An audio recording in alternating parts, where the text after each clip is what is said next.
माझे नाव देवयानी बालाजी मिसाळ. माझे आवडते महान व्यक्ती स्वातंत्र्यवीर सावरकर. त्यांचा जन्म 28 मे 1883. ठिकाण भगूर या गावात. महान कार्य त्यांचे नाव विनायक दामोदर सावरकर असे होते.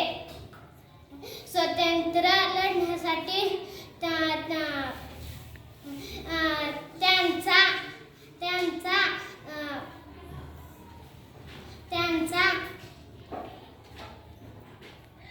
त्यांचा सहभाग होता.